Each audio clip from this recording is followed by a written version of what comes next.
ये एनिमे बहुत ही ज्यादा मस्त है, इसलिए इस वीडियो को बिल्कुल एंड तक देखना। तुम्हें ये एनिमे सच में पसंद आएगा। इसकी स्टोरी नोएल नाम की एक ऐसे लड़के की है जिसने किसी को प्रॉमिस किया था कि वो बड़ा होकर स्ट्रॉन्गेस्ट सीकर बनेगा। सीकर असल में एडवेंचर्स की तरह होते हैं। इनके बारे में हम आगे और अच्छे से जानेंगे, लेकिन उसे जैसे जैसे नोएल बड़ा होता है तो उसे पता लगता है कि उसके पास एक सीकर बनने की एबिलिटी नहीं है। लेकिन उसने हार नहीं मानी थी। उसे किसी तरह से एडवेंचर ग्रुप को ज्वाइन करना था, जिसमें वो कामयाब भी हो जाता है। लेकिन एडवेंचर ग्रुप की सबसे छोटी पोजीशन पर पहुंचकर। वैसे अब कहानी की शुरुआत नोएल के बचपन से होती है। नोएल कभी भी एक सीकर बनना ही नहीं चाहता था, क्योंकि उसे लड़ना पसंद नहीं है। लेकिन अभी नोएल की वर्ल्ड पर, मतलब नोएल की सिटी पर यहाँ डीमंस ने हमला कर दिया था। असल में ह्यूमंस वर्ल्ड और डीमन रियल दोनों अलग अलग जगह हैं, लेकिन इस तरह के डीमन कभी हमला करते हैं तो कभी डीमन रियल ह्यूमन वर्ल्ड के साथ कनेक्ट हो जाता है, जिससे वो डीमन टेलीपोर्ट होकर यहाँ पहुँचते हैं। इस प्रोसेस में जो डीमंस की पावर होती है उसे थ्रेट डेप्थ कहा जाता है। और अभी नोएल की सिटी को जो वॉइड कनेक्ट हुआ था वो 12th रैंक पर थ्रेट है, जो कि सच में बहुत ज्यादा खतरनाक है। इसी वजह से नोएल की सिटी को कोई बचा नहीं सकता। लेकिन नोएल की दादाजी अपने यंग एज में ओवर डेथ नाम से जाने जाते थे। असल में वो इस वर्ल्ड के स्ट्रॉन्गेस्ट सीकर थे। हालांकि उन्होंने अपना वेपन बहुत पहले रख दिया था, क्योंकि उनकी एज हो चुकी थी। लेकिन इस 12th लेवल के थ्रेट की वजह से यहाँ इनकी सिटी में लॉर्ड नाम का एक डीमन आ गया, जिसे हराना बाकी सभी की बस की बात नहीं है। इसलिए नोएल के ग्रैंडफादर ने फैसला किया कि वही जाकर लॉर्ड से लड़ेंगे। हालांकि नोएल उन्हें ऐसा करने से मना करता है, लेकिन वो कहने लगते हैं कि क्या तुम मेरे बारे में भूल चुके हो? मैं ओवर डेथ हूँ। एक समय पर डीमंस मेरे नाम से डरते थे और मुझे नहीं लगता कि मेरी उम्र की तरह मेरी तलवार भी बूढ़ी हो गई है, इसलिए मैं उसे रोकूंगा। और चिंता मत करो, बहुत जल्द मदद यहाँ पहुँच जाएगी। हालांकि नोएल अपने ग्रैंडफादर को अच्छी तरह से जानता था। वो कहता है कि मैं जानता हूँ यहाँ कोई हमारी मदद करने के लिए नहीं आने वाला।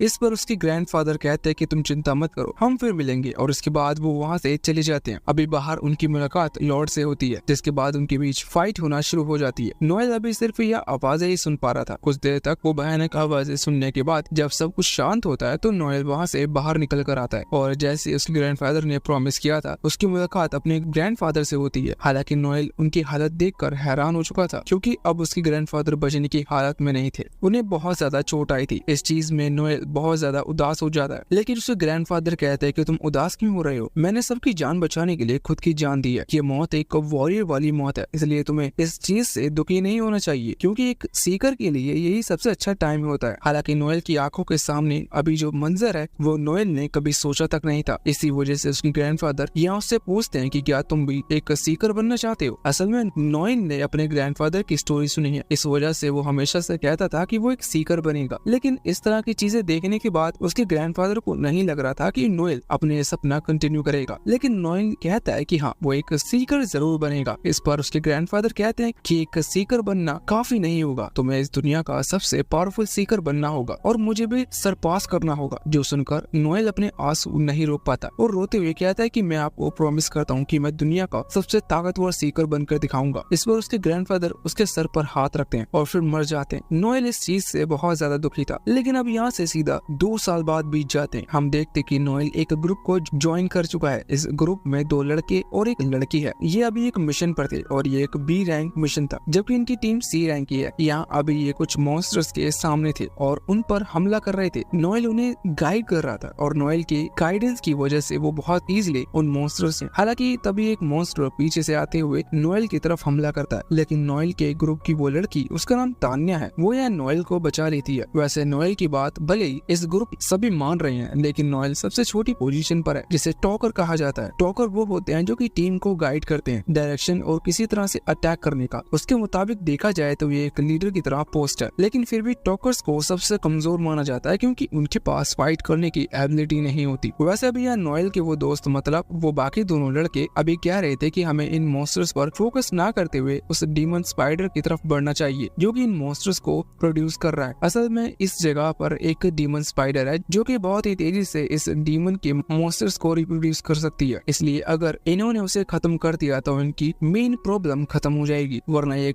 इसी तरह से यहाँ लड़ते रहेंगे। हालांकि नोएल के हिसाब से ये चीज उतनी ज्यादा सही नहीं है, क्योंकि ये अभी एक B रैंक की मिशन पर है और इनकी टीम C रैंक की है। हालांकि उन लोगों को नोएल पर बहुत ज्यादा भरोसा है, इसी वजह से उन्होंने अपनी रैंक से एक रैंक ज्यादा वाला मिशन लिया है। वैसे अब उन्हें आगे ज्यादा सोचने का टाइम ही नहीं मिलता, क्योंकि तब तक वो डीमन स्पाइडर वहाँ पीछे छिपकर एक पॉइजनस गैस रिलीज कर देती है, जिस गैस गैस के बीच नोएल फंस चुका था। उसे आसपास कुछ दिखाई नहीं दे रहा था और साथ ही वो वहाँ सांस भी नहीं ले पा रहा था। ये देखते हुए वो यहाँ नोएल के टीममेट्स घबरा जाते हैं क्योंकि नोएल के इंस्ट्रक्शन के बिना वो कुछ नहीं कर सकते। इसलिए अब तान्या उस पॉइजनस गैस के बीच जाकर नोएल को बचाने की कोशिश करने वाली थी, लेकिन इतने में ही वहाँ एक मॉन्स्टर आकर उस पर हमला कर देता है। पर तभी नोएल के बाकी दो टीममेट्स, उनका नाम वॉल्टर और लॉयड है, वो आगे बढ़कर मॉन्स्टर से लड़ने लगते हैं। लेकिन नोएल के इंस्ट्रक्शन के बिना उनसे लड़ पाना बहुत मुश्किल हो रहा था क्योंकि वो मॉन्स्टर क्वांटिटी में बहुत थोड़ी ज्यादा है। हालांकि इस चीज से अभी यहाँ नोएल को भी गुस्सा आ रहा था। वो किसी तरह से उस पॉइजनस गैस के बीच खड़ा होता है और अपनी ताकतीसन टेक्निक का इस्तेमाल करता है। असल में टॉकर भले ही टीम का सबसे कमजोर हिस्सा माना जाता हो, लेकिन इनके पास भी कुछ अलग अलग पावर्स होती हैं और कुछ ऐसे वर्ड्स होते हैं जिन्हें कहकर ये अपने टीममेट्स के बीच पावर शेयर कर सकते हैं। इस ताकतीसन की वजह से अभी उसके दोस्त की 25% पावर बढ़ चुकी थी और अब नोएल उन्हें इंस्ट्रक्शन भी देता जा रहा था, इसलिए वो लड़ते जा रहे थे। वैसे उसके दोस्त ब्रेनलेस रोबोट्स की तरह हैं, जिन्हें ऑर्डर दिया जाए तभी वो हमला कर पाते हैं, लेकिन ये सिर्फ नोएल की टीम की बात मानते हैं।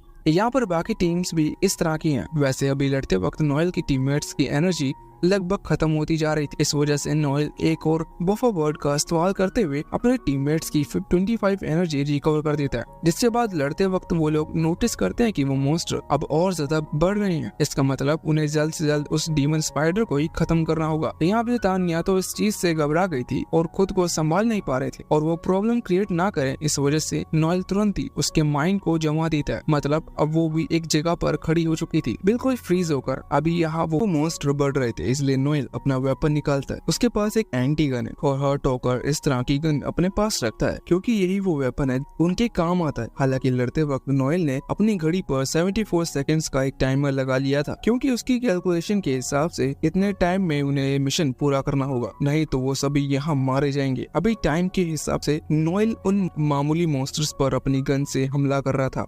जितने टाइम वो वॉल्टर और लॉयड को मौका देता है जाकर मेन डीमन स्पाइडर पर हमला करने का, यहाँ वो आगे बढ़ चुके थे। मेन डीमन स्पाइडर ज्यादा ताकतवर तो नहीं है, लेकिन वो रिप्रोड्यूस जल्दी कर सकती है, इस वजह से वो थ्रेट मानी जाती है, इसलिए ये लोग आराम से इसे हरा सकते थे। यह नोएल अपने सामने देखता है कि एक मॉन्स्टर उसकी तरफ बढ़ रहा है और वो उस पर हमला करने ही वाला है, लेकिन नोएल के टाइमर के हिसाब से उसे कुछ सेकंड्स लगते हैं। इतने टाइम में वो अपने टीममेट्स को इंस्ट्रक्शन देता है और उसके टीममेट्स जाकर उस डीमन स्पाइडर को खत्म कर देते हैं। हालांकि वो यहाँ देखता है कि उस मॉन्स्टर ने नोएल पर हमला कर दिया है, लेकिन नोएल का टाइमर बिल्कुल परफेक्ट था, जिस वजह से जब उस मॉन्स्टर ने हमला किया तो नोएल बिल्कुल हल्के से मिली सेकेंड्स पहले ही पीछे हट गया, जिस वजह से वो बच गया। और अभी उस डीमन स्पाइडर के मारे जाने की वजह से यहाँ वो मॉन्स्टर फ्रीज हो चुका था। अभी नोएल के टीममेट्स नोएल से बहुत ज्यादा इम्प्रेस हैं क्योंकि उसकी टाइमिंग हमेशा बिल्कुल परफेक्ट रहती है, लेकिन वो उसका थोड़ा मजाक भी उड़ा रहे थे, ये कहते हुए कि तुम हमेशा इस ट्रेनिंग के भरोसे रहते हो जबकि इससे तुम्हारी जान भी जा सकती है। हालांकि नोएल को ऐसा नहीं लगता क्योंकि उसके लिए टाइमिंग ही सब कुछ है। अब इन्होंने ये मिशन कंप्लीट कर लिया था, इसलिए अगली सीन में एक रेस्टोरेंट में पहुंच जाते हैं जहां अभी दूसरे सीकर्स भी मौजूद थे। अभी अपने टेबल पर बैठकर खाना खा रहे थे, जिस दौरान वॉल्टर ने थोड़ी ज्यादा ही पी ली थी। वो कहता है कि हमें बहुत कम पैसे मिलते हैं जबकि हमने एक बी रैंक का मिशन पूरा किया है, फिर भी मुझे नहीं लगता कि हमारे पास ज्यादा पैसे आएंगे।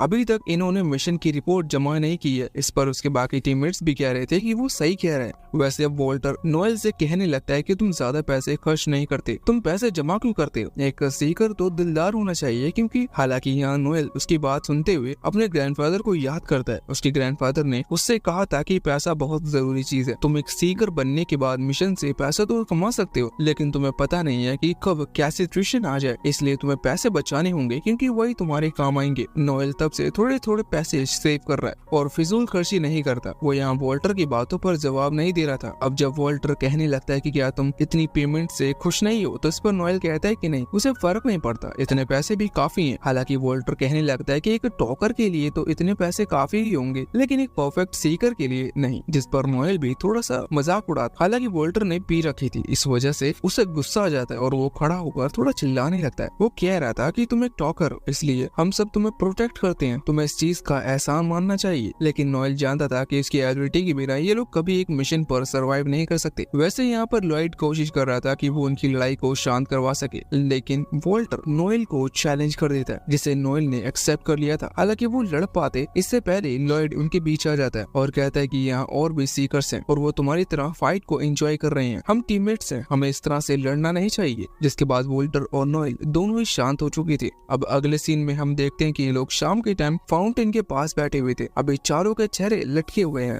क्योंकि इन्होंने मिशन वहाँ रजिस्टर करवा दिया और जो क्लाइंट की फीस होती है वो कट होने के बाद इन चारों को 2,500 रुपए मिले हैं। ये यहाँ की करेंसी में कुछ कॉइन्स होते हैं, लेकिन हम इन्हें इंडियन करेंसी के हिसाब से ही समझते हैं, इसलिए इन्हें 2,500 रुपए मिले थे, जो कि बहुत कम थे क्योंकि क्लाइंट अपना हिस्सा इनके हिस्से से काट लेते हैं। अभी वॉल्टर कह रहा था कि इस तरह का मिशन पूरा करने के बाद भी हमें इतने कम पैसे मिले, इस तरह से कैसे चलेगा। ये चीज बाकी तीनों को भी सही लगती है, लेकिन वो कुछ कर नहीं सकते थे। नोएल कहता है कि ऐसा इस वजह से होता है क्योंकि कैपिटल की तरफ से जो मिशन आते हैं वो ऑफिशियली क्लाइंट्स को दिए जाते हैं और वो ऑफिशियली क्लाइंट्स अलग अलग सीकर की पार्टी को हायर करती है उस मिशन को पूरा करने के लिए। इसमें वो बीच में अपना हिस्सा रख लेते हैं, मतलब दलाली खा लेते हैं, जो चीज देखा जाए तो सही है क्योंकि कोई भी सीकर की टीम जाकर सीधा कैपिटल के मिशन से नहीं ले सकती, लेकिन वो लोग इतना कमीशन खाते हैं कि इन सीकर्स के पास कुछ नहीं बचता और कंपटीशन इतना ज्यादा है कुछ कर भी नहीं सकते। हालांकि तभी नोएल कहने लगता है कि अगर तुम लोग चाहो तो हम खुद का एक क्लैन क्रिएट कर सकते हैं। इस पर लॉयड तुरंत ही खड़े होकर कहता है कि ऐसा नहीं हो सकता क्योंकि क्लैन रजिस्टर करवाने के लिए हमें कैपिटल को 2 लाख रुपए देने पड़ेंगे और हमारे पास सिर्फ अभी 1 लाख रुपए। ये इनके पूरे फंड की बात कर रहा था क्योंकि 2,500 आपस में बांट लेने के बाद भी हर बार जो पैसे आते हैं उन्हें वो थोड़ा थोड़ा सेव करते हैं अपनी टीम को स्ट्रॉन्ग बनाने के लिए, क्योंकि एक ग्रुप चलाने के लिए और भी कई सारे खर्चे होते हैं, इसलिए अभी उनके पास सिर्फ 1 लाख रुपए हैं। ये सुनकर नोएल कहने लगता है कि कोई बात नहीं, अगर हम खुद का क्लैन बना ही रहे हैं तो मैं अपनी सेविंग से 80,000 देने का वादा करता हूँ। अभी सुनने के बाद वो सभी लोग हैरान हो जाते हैं। हालांकि लॉयड तुरंत कहता है कि ये तुम क्या कर रहे हो, अगर हम एक क्लैन क्रिएट करते हैं तो इसके लिए हमें एक बेस की जरूरत पड़ेगी और फिर उसका खर्चा भी हमें उठाना होगा। नोएल कहता है कि चिंता मत करो, मैं एक बहुत ही सस्ती जगह जानता हूँ जहाँ से हम शुरुआत कर सकते हैं। हालांकि लॉयड समझता है कि हमारे पास अभी एक्सपीरियंस ही नहीं है, हम वैसे भी सिर्फ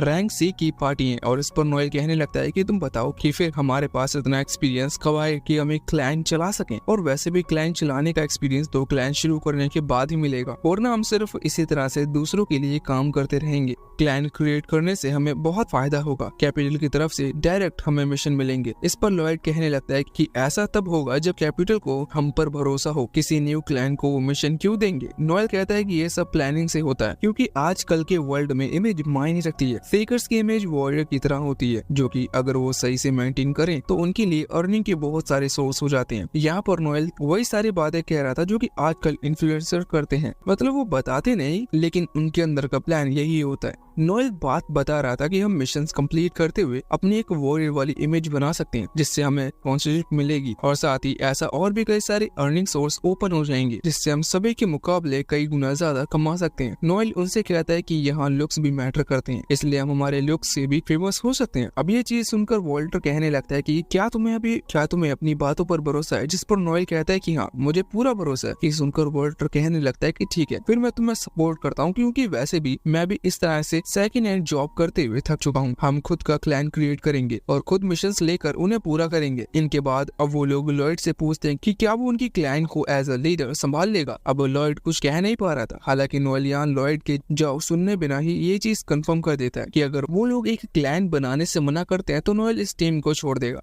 और अपने सेविंग्स के शेयर ले लेगा और खुद ही क्लैन क्रिएट करेगा क्योंकि उसे खुद को स्ट्रॉन्ग बनाना है और अपने ग्रैंडफादर को सरपास करना है। अभी नोएल का डिटर्मिनेशन देखकर लॉयड हैरान था। वो कहते हैं कि ठीक है तो फिर हम एक क्लैन क्रिएट करेंगे। और इस चीज का रीजन जब तान्या पूछती है तो लॉयड कहते हैं कि फ्यूचर में भी हमें ये फैसला लेना ही था, इसलिए हम ये फैसला अभी ले लेते हैं। अब इसके बाद लॉयड बोलता है कि ये काम हम 2 दिन बाद करेंगे क्योंकि अभी हम सभी मिशन पूरा कर रहे हैं और थक चुके हैं। नोएल और वॉल्टर इस पर अग्री करते हैं और वहाँ से जाने लगते हैं। अभी जब नोएल जा रहा था तो तान्या उसे रोकती है लेकिन आखिर में वो सिर्फ गुड बाय कहती है। अब एक दिन बाद अगली सुबह हम देखते हैं कि यहाँ नोएल अपने कमरे में था। तभी वॉल्टर एक लेटर लेकर वहाँ भागते हुए आता है। वो कहते हैं कि तान्या और लॉयड ने हमें धोखा दे दिया, वो यहाँ से जा चुके हैं। वैसे अब नोएल उस लेटर को पढ़ता है। उसमें लिखा हुआ था कि इन लोगों के पास जितने भी शेयर्स के पैसे थे, मतलब वो 1 लाख, वो लॉयड ने किसी मेमो कॉइन नाम की चीज पर लगा दिए और सारे पैसे डूब गए क्योंकि लॉयड को गैम्बलिंग का शौक था। इस वजह से वो कर्जे में आ चुके थे और अब उन्हें कोई पकड़े इससे पहले लॉयड और तानिया वहाँ से निकल गए। हालांकि अब नोएल ये चीज पढ़कर जोर जोर से हंसने लगता है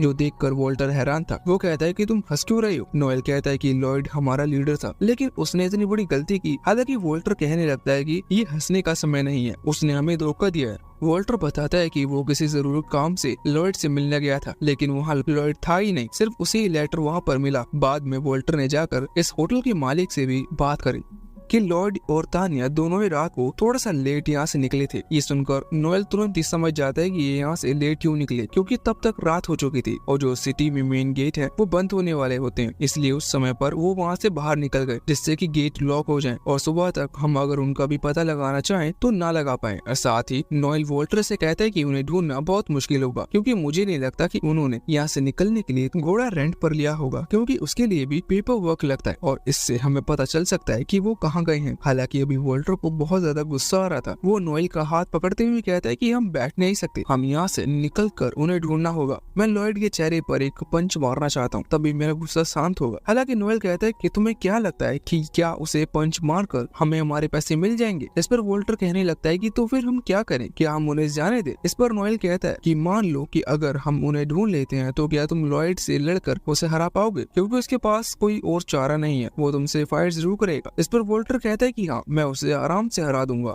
लेकिन तभी उसे रियलाइज होता है कि तानिया भी लॉयड के साथ है। इसका मतलब अगर ये वहाँ जाकर लड़ते हैं तो इनकी फाइट तानिया से भी होगी। इस चीज से वोल्टर थोड़ा सा घबरा गया था, क्योंकि वो लड़की पर हाथ नहीं उठा सकता, या यूं कह लो कि वो तानिया से नहीं लड़ सकता, क्योंकि शायद उसे लाइक करता है। हालांकि अब वो कहने लगता है कि फिर हम क्या करें, क्या हम उन्हें जाने दें। इस पर नोएल कहता है कि लॉयड भी यही सोचता होगा कि हम उनके पीछे बिल्कुल भी नहीं आएंगे, क्योंकि उनके पास पैसे है ही नहीं, तो उन्हें पकड़कर हम करेंगे क्या। लेकिन हम इससे बिल्कुल अपोजिट करेंगे। नोएल पर सिंपल सा मोटो है, मगर अगर सामने वाला दोस्त है तो नोएल दोस्ती निभाएगा, और सामने वाला दुश्मन है तो वो दुश्मनी निभाएगा। उससे जितना पैसा लिया गया अब उसे वो ब्याज के साथ वापस चाहिए था, और ज्यादा। इसी वजह से एनिमे मुझे पसंद आया। अब यहाँ से सीन चेंज होता है। हम देखते हैं कि नोएल और वोल्टर दोनों ही और क्लब के बाहर आ चुके थे। ये एक बार है और यहाँ पर दूसरे सीकर्स पार्टी करने या खाना खाने के लिए आते हैं। नोएल अभी वोल्टर को अपने साथ लाया था, लेकिन वोल्टर कह रहा था कि हम यहाँ पर क्या कर रहे हैं, क्या हम पार्टी करेंगे, क्योंकि हमारे दोस्त ने हमें धोखा दिया। जिस पर नोएल कहता है कि तुम बेवकूफ हो, लेकिन तुम पावरफुल हो, इसलिए तुम सिर्फ अपनी पावर पर ध्यान दो, दिमाग चलाने का काम मैं करूंगा। और इसके बाद वो वोल्टर के साथ यहाँ अंदर आते ही अनाउंस कर देता है कि उसकी टीम ने उसे धोखा दिया है और उसके 2 मेंबर्स भाग चुके हैं। वो चाहते हैं कि कोई सीकर्स की टीम उन्हें ढूंढ कर रहा है और इसके बदले वो उन्हें 20,000 रुपए। अभी नोएल ने वोल्टर को ये सब नहीं बताया था, इस वजह से वोल्टर बहुत ज्यादा हैरान था। वैसे अब नोएल की बात सुनकर एक सीकर का ग्रुप वहाँ आता है। वो नोएल से कहता है कि हम इस मिशन को एक्सेप्ट करते हैं। नोएल कहता है कि अगर तुमने उन्हें ढूंढ दिया तो ही मैं तुम्हें पैसे दूंगा। इस पर सामने वाला तैयार था, इसलिए अब नोएल उसे डिटेल दे देता है और वो सामने वाला अपनी टीम को लेकर वहाँ से चला जाता है। इसके बाद नोएल और वोल्टर वहीं बैठकर वाइन पीने लगते हैं।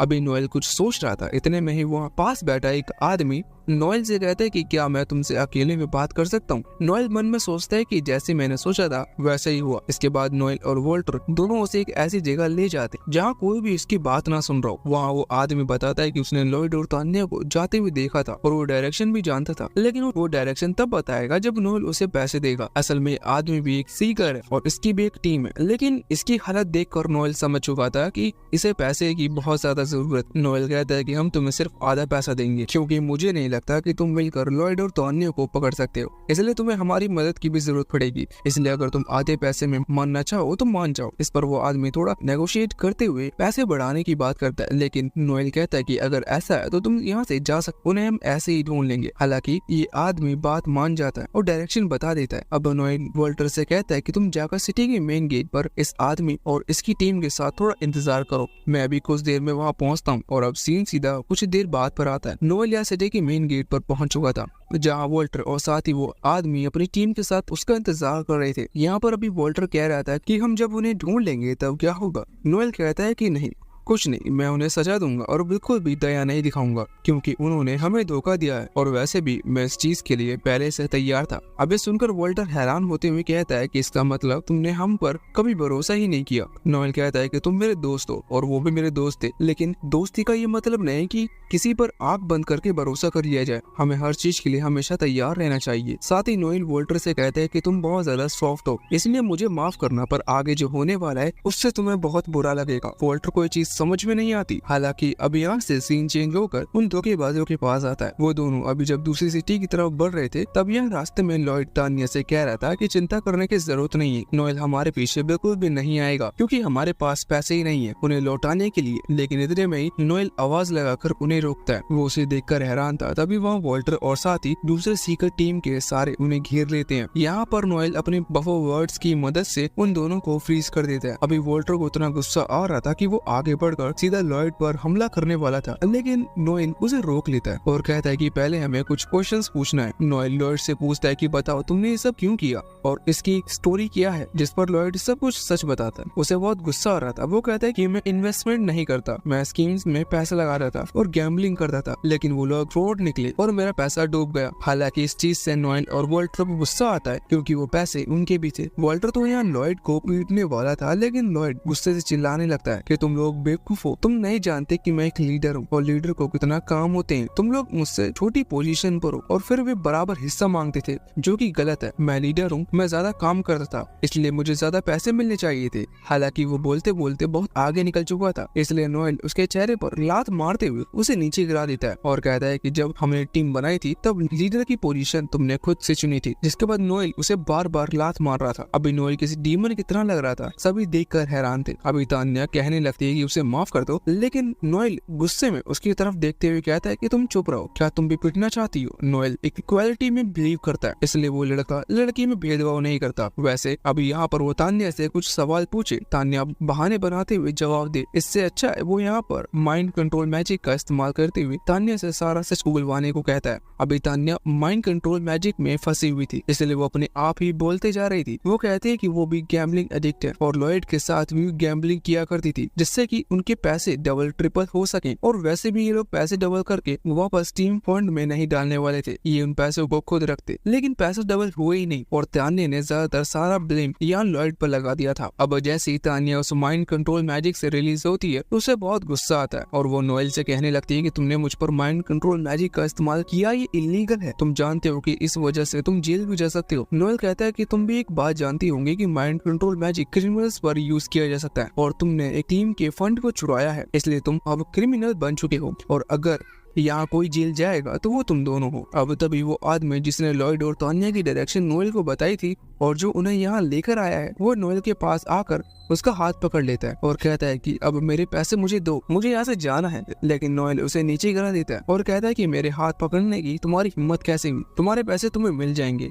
बस कुछ देर इंतजार करो। हालांकि इससे उस आदमी को गुस्सा आता है और वो चाकू निकाल लेता है, लेकिन उसी समय नोएल उसके हाथ पर इस तरह से पंच करता है कि वो आदमी नीचे गिर जाता है और अब वो खड़े होने की हालत में नहीं था। असल में इस तरह के पंच नोएल को उसके ग्रैंडफादर ने सिखाया था बचपन में ही। नोएल के ग्रैंडफादर समझ गए थे कि नोएल एक परफेक्ट सीकर तो नहीं बन सकता, लेकिन वो एक टॉकर बनेगा और नोएल भी टॉकर बनना चाहता था। इसलिए ऐसी किसी सिचुएशन में अगर नोएल की फाइट किसी खुद से स्ट्रॉन्ग आदमी से होती है तो उसे क्या करना चाहिए, इसलिए उन्होंने ये पंच बताया था कि इस पंच को सही तरीके से हार्ट पर मारा जाए तो सामने वाला कुछ देर तक अपनी जगह से हिल भी नहीं पाएगा। अभी इस चीज से वहाँ सभी हैरान थे और नोएल किसी डीमन की तरह लग रहा था। अब इतने में ही वहाँ वो आदमी आ जाता है जिसका नोएल इंतजार कर रहा था। इस आदमी का नाम फिनोशियो है और ये एक स्लेव मास्टर है, मतलब ये स्लेव खरीदता है। अभी इसे यहाँ देखकर वहाँ जितने भी लोग खड़े हुए थे सभी बहुत ज्यादा हैरान हो चुके थे और वॉल्टर समझ गया था कि कुछ समय पहले जब उसे सिटी के गेट पर इंतजार करने का कहकर नोएल कहीं गया था तो वो असल में फिनोशियो से मिलने गया था। फिर फिनोशियो का नाम अंडरवर्ल्ड में बहुत ज्यादा चलता है और वो इलीगल कामों में शामिल रहता है। हालांकि अब उसे यहाँ देखकर अभी लॉयड और तान्या दोनों ही बहुत डर गए थे। तान्या कहती है कि तुम ऐसा नहीं कर सकते, जिस पर नोएल कहता है कि मैं ऐसा ही कर सकता हूँ और वैसे भी तुम्हारे लिए यही चीज ज्यादा अच्छी होगी क्योंकि जेल जाने से तुम्हें करीबन 10 साल की सजा होगी और तुम जानते हो कि तुम्हारा जैसे यंग लोगों का जेल में सर्वाइव करने का रेट सिर्फ 2% है। मतलब इन 10 सालों में सिर्फ 2% चांस होंगे कि तुम वहाँ से जिंदा लौट पाओ और तुम्हारी जिंदगी वैसे ही बहुत ज्यादा खराब हो जाएगी। इसलिए तुम अपनी किस्मत के भरोसे रहो, शायद तुम्हें एक अच्छा मास्टर मिल जाए। अभी यहाँ वो फिनोशियो से डील करता है। फिनोशियो कैलकुलेट कर नोएल से कहता है कि वो इन दोनों स्लेव्स के बदले उसे 60,000 रुपए देगा। यहाँ पर फिनोशियो न्यूल से कहता है कि वो स्लेव्स के बदले ज्यादा पैसे देगा, लेकिन अभी सिटी में कोई और रच जिसने लॉ पास किया है और जो अमीर लोग हैं वो ज्यादा लग्जरी आइटम पर पैसा खर्च नहीं कर सकते वरना उनकी इनकम सोर्स को देखा जाएगा। इसलिए फिनोशियो यहाँ पर ज्यादा खर्च नहीं कर सकता। हालांकि नोएल कहता है कि ठीक है, मैं तुम्हें दोनों स्लेव्स दूंगा, लेकिन मेरे प्राइस पर। नोएल यहाँ पर 1,10,000 रुपए डिमांड करता है, जो सुनकर फिनोशियो हैरान था। वो नोएल से कहता है कि नहीं, मैं इतने पैसे नहीं दे सकता। वो आर्ग्यूमेंट कर रहा था, इसलिए नोएल पैसा बढ़ाकर 1,20,000 रुपए कर देता है, जो सुनकर नोएल और ज्यादा हैरान हो जाता है और फिर से बार्गेनिंग करने लगता है। लेकिन इस तरह से बार्गेनिंग करने की वजह से अब प्राइस 1.5 लाख तक पहुंच चुका था। ये सुनकर फिनोशियो को गुस्सा आता है और अब उसके अंदर का माफिया बाहर आने लगा था। वो नोएल से कहता है कि तुम जानते हो कि तुम किसके साथ बात कर कर रहे हो। हालांकि नोएल कहता है कि तुम चिंता क्यों करते हो, अगर तुम इन्हें मुझसे 1.5 लाख में खरीदते हो तो इसके बदले मैं झूठी खबर फैलाऊंगा कि मैंने इन्हें 3 लाख में बेचा। इसे तुम्हें आगे चलकर और ज्यादा महंगे दामों में बेच सकते हो, और वैसे भी ये अभी यंग है और सुंदर है, इसलिए इनकी कीमत कम से कम 9 लाख तो होगी। अभी सुनकर फिनोशियो कहने लगता है कि तुम जानते भी हो कि तुम क्या कह रहे हो, अगर ये खबर बाहर आती है तो हम दोनों ही प्रॉब्लम में फंस सकते हैं। इस पर नोएल कहता है कि तुम अंडरवर्ल्ड के माफिया हो, क्या तुम इतनी छोटी मोटी चीज से डर सकते हो, और वैसे भी इन्हीं कामों की वजह से तो तुम्हारा घर चलता है। ये सुनकर फिनोशियो कहने लगता है कि मुझे पता है कि तुम समझदार हो, लेकिन तुम मेरी एक्सपेक्टेशन से ज्यादा ही समझदार निकले। वैसे नोएल का बिहेवियर और उसकी समझदारी देखकर यहाँ फिनोशियो नोएल को अपने ग्रुप में लीडर की पोजीशन के तौर पर हायर करने की बात करता है, लेकिन नोएल ने ऑफर को रिजेक्ट कर दिया था, जिसके बाद फिनोशियो कुछ नहीं कर सकता। वैसे यहाँ पर वो बाकी उन आदमियों को जरूर धमकी देता है कि अगर उन्होंने बात लीक की तो उसके साथ अच्छा नहीं होगा। ये वही आदमी थे जो कि नोएल को यहाँ लेकर आए थे। वो डर जाते हैं और वादा करते हैं कि वो ये चीज किसी को नहीं बताएंगे। वैसे अब फिनोशियो यहाँ नोएल को 1.5 लाख रुपए दे देता है और वहाँ से चला जाता है। अभी वो लॉयड को पहले अपने साथ ले गया था और तान्या भी जा रही थी, इसलिए तान्या माफी मांगते हुए नोएल से कहते हैं कि उसे माफ कर दे, लेकिन नोएल उसकी बात नहीं सुनता। तान्या बोलती है कि हम दोस्त हैं, लेकिन नोएल कहता है कि हम दोस्त नहीं है, तुम धोखेबाज हो और मैं धोखेबाजों का दोस्त बिल्कुल भी नहीं हो सकता। हालांकि इसके बाद तान्या वॉल्टर से कहने लगती है कि क्या तुम कुछ नहीं करोगे, मैं जानती हूँ कि तुम मुझे लाइक करते हो, क्या तुम इस तरह से डरपोक बने खड़े रहोगे। ये सुनकर वॉल्टर थोड़ा हैरान था, लेकिन वो कुछ नहीं कहता, जो कि शायद सही फैसला है। और इसके बाद वो तान्या को वहाँ से ले जाते हैं। अभी नोएल ने यहाँ उस आदमी को जिसने उन्हें डायरेक्शन बताई थी उसे भी 10,000 रुपए दे दिए थे, और वो आदमी नोएल की बहुत सारी बुराई कर रहा था, लेकिन नोएल को इस चीज से कोई फर्क नहीं पड़ता। वैसे वो नोएल को डेविल कह रहा था, जिस पर नोएल स्माइल करते हुए वॉल्टर के साथ वहाँ से जाने लग जाता है। वैसे अगले सीन में हम वॉल्टर और नोएल को दोनों वहाँ सिटी की मेन गेट पर पहुंच चुके थे। अभी हमें उनका थोड़ा पहले का सीन बताया जाता है, जब वॉल्टर और नोएल दोनों बार में बैठे हुए थे। वहाँ पीते वक्त वॉल्टर ने डिसाइड किया कि वो अब सीकर की जॉब छोड़ रहा है, मतलब कुछ और देखेगा और कुछ और करेगा। नोएल उससे कहता है कि तुम बहुत बेवकूफ हो, लेकिन तुम मेरे दोस्त हो और अगर तुम चाहो तो हम शुरू से शुरुआत कर सकते हैं, पर नई टीम बनाकर। लेकिन वॉल्टर ने मन बना लिया था कि वो अब सीकर बनकर नहीं रह सकता, जिसे नोएल एक्सेप्ट करता है। बाद में अलविदा कहते वक्त नोएल उसे एक वाइन की बोतल गिफ्ट में देता है और वो वहाँ से चला जाता है। अभी वॉल्टर की आंखों में भी आंसू थे, क्योंकि नोएल के साथ भले ही उसकी लड़ाई होती रहती थी, लेकिन उस टीम में नोएल ही उसका सबसे अच्छा दोस्त था। वैसे अभी जब नोएल ने उसे गिफ्ट दिया और वहाँ से बाय कहकर चला गया, तब वॉल्टर सोच रहा था कि नोएल बुरा है। ये अच्छा, वो सोचता है कि तान्या असल में वॉल्टर को नहीं नोएल को लाइक करती थी, लेकिन वो जानता है कि नोएल प्यार के पीछे नहीं है, उसे सबसे ज्यादा स्ट्रॉन्ग बनना है। यहाँ इस तरफ हम नोएल को देखते हैं, जो कि अभी सिटी में आ चुका था। वहाँ आगे बढ़ते हुए उसे झाड़ियों के पास सांप की स्किन दिखती है, जो कि सांप छोड़ गया था। उसे देखते हुए वो कहता है कि मुझे भी एक सांप की तरह बनना होगा, मुझे अपने अतीत को बुलाना होगा और एक नई शुरुआत करनी होगी, तभी मैं सबसे स्ट्रॉन्ग बन पाऊंगा। और बस उसका इतना कहते हुए ये पार्ट यहीं पर एंड हो जाता है। सच कहता हूँ, मैंने सिर्फ एक ही पहला एपिसोड देखा था, जिसके बाद मैंने एक्सप्लेन करना शुरू किया। सेकंड एपिसोड में जो हुआ वो मुझे पहले पता नहीं था, और अब मुझे लगता है कि ये एनिमे शायद आगे जाकर और ज्यादा मजेदार होने वाला है, इसलिए इसे कंटिन्यू करें कि नहीं, ये चीज आप कमेंट में बता दीजिएगा।